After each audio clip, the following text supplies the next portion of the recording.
Guys welcome to another new blog. మళ్ళీ ఎటు వచ్చావురా అనుకుంటున్నారా? తాతయ్యని తీసుకెళ్ళడానికి అయితే అమ్మమ్మ వాళ్ళ ఇంటికి వచ్చాను. ఎందుకంటే తాతయ్యకి హెల్త్ బాగాలేదు.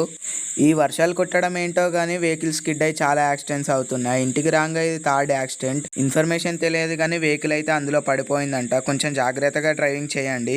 చెట్టెక్కి కొమ్మలు ఇరుస్తున్నానని తిట్టుకోకండి. వేపాకు వల్ల పొలానికి చాలా యూజెస్ ఉన్నాయని ఒక ఆర్టికల్ చదివాను. అందుకే కొంచెం వేపాకు తెంపి పొలంలో వేస్తామని చెట్టెక్కాను. ఈ వేపాకు పొలంలో మురగబెట్టడం వల్ల పొలానికి అధిక మొత్తంలో పొటాషియం, సల్ఫర్ మరియు బ్యాడ్ బ్యాక్టీరియాని చంపి గుడ్ బ్యాక్టీరియాని పెంచుతుందంట. అలాగే పొలం చాలా ఫెర్టిలిటీగా కూడా అవుతుందంట. అందుకే ఒక సగం మడి అయితే వేపాకు వేసి తొక్కాను. చూద్దాం ముందు ముందు ఈ మడిలో ఎలా రిజల్ట్ వస్తుందన్నది. పొలం అయితే కైలు చేసి ఈ రోజుకి 3 days అవుతుంది. జీలుగా అయితే చాలా బాగా డీకంపోజ్ అవుతుంది. ఎలా తెలియాలంటే ఇలా ఆయిల్ లాగా స్ట్రక్చర్ ఫామ్ అవుతుంది నీళ్ళ మీద.